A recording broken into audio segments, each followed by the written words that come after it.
Gas নিয়ে ঠিক সেই প্যানিক তৈরি করা হচ্ছে যেটা করোনা নিয়ে করা হয়েছিল। করোনা টাইমে অক্সিজেন নিয়ে করা হয়েছিল। এআই সামিটে ল্যাংটো কংগ্রেসি পাঠিয়ে যেটা করা হয়েছে। মোল্লারা মেসেজ করে স্লিপার সেল অ্যাক্টিভ করার পর সেটা শুরু হয়েছে। এদেশে থাকা মুসলমান ও বামেদের পিতৃভূমি পাকিস্তানের অবস্থা ফুল কেরোসিন। ঠাকুরদা ভূমি চীন ব্যয় সংকোচ করেছে, কিন্তু ভারতের তেলের দামে এখনো এফেক্ট পড়েনি। হরমুজ বন্ধ থাকলে অবশ্যই পড়বে, এবং সেটা শুধু ভারতে নয় বরং ভারতের থেকে গোটা দুনিয়ায় অনেক জায়গায় অনেক বেশি পড়বে। এলপিজিতে কিছুটা পড়েছে, যেটা পড়বেই, সেটাতেও সরকারের ভীষণ অপদার্থতা আছে, কিন্তু সেটা অন্য আলোচনা। কিন্তু এই যে প্যানিক তৈরি করা হচ্ছে সেটা উদ্দেশ্য প্রণীত। এই দেশের লোকের বৃহদাংশ অত্যন্ত নিম্ন মেধার। ফলত একবার একটা নির্দিষ্ট অংশ কোনো হুজুগ তুলে দিলে বাকিটা অশিক্ষিত উদ্ভব মানসিকতা জনতাই তুলে নেয়। করোনার অক্সিজেন কেনার মতো আর কি। কোনো একদিন যদি কোনো করোনা হয়, তাই নাকি 10টা সিলিন্ডার কিনে রাখবে, কিন্তু তাতে ইমিডিয়েট যাদের দরকার তারা যদি না পায়, পাবে না তো আমি কি করব, আমারটা তো দেখতে হবে, সরকার বুঝুক তাদেরটা। এই মানসিকতার সাক্ষী হয়েছে জাস্ট কয়েক বছর আগে।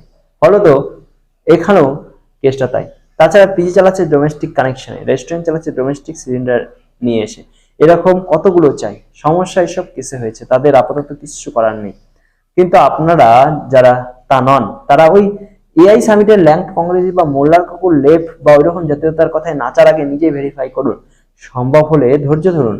শুধুমাত্র ভারত এফেক্টেড নয়। আর একটা কথা ভালো করে মনে রাখুন, ভারত নিজে পেট্রোল গ্যাস প্রোডাকশন করে না বিশেষ, ভারতকে ইম্পোর্ট করতে হয়। আর সেই সুরে বাচ্চাগুলো যে আপনাকে উত্তেজিত করতে চাইছে গ্যাস কেন নেই, তেলের কি হবে বলে, ভারতে কোথাও যদি তেল বা গ্যাস বা কয়লা এরকম জ্বালানি পাওয়া যায়, এরা তখন কি করবে আন্দাজ করতে পারছেন? পারছেন না। দৌচার কয়লাখনি বা আকাশনগরে তেলকূপ নিয়ে কথা হওয়ার সময় ওই সুরে বাচ্চারা তখন না না করা যাবে না, পরিবেশ চুয়ে যাবে এইসব মনে করেছিল, পরিবেশ খারাপ হয়ে যাবে এইসব বলেছিল, পরিবেশ দূষণ হবে এইসব মনে করেছিল। মনে আছে? অর্থাৎ আপনার দেশের সুবিধা হতে পারে এমন সমস্ত কিছুতে বাধা দেবে, তারপর বৈশ্বিক কোনো সমস্যায় দেশ এফেক্টেড হলে এরা ভিতর থেকে সাবোতেজ করবে। প্রশ্ন হলো আপনি কি করবেন? ভেবে দেখুন। ইরানের মোল্লারা যে এনক্রিপ্টেড মেসেজ দুনিয়া জুড়ে তাদের স্লিপার সেল অ্যাক্টিভ করতে বলেছে, সেই স্লিপার সেল কারা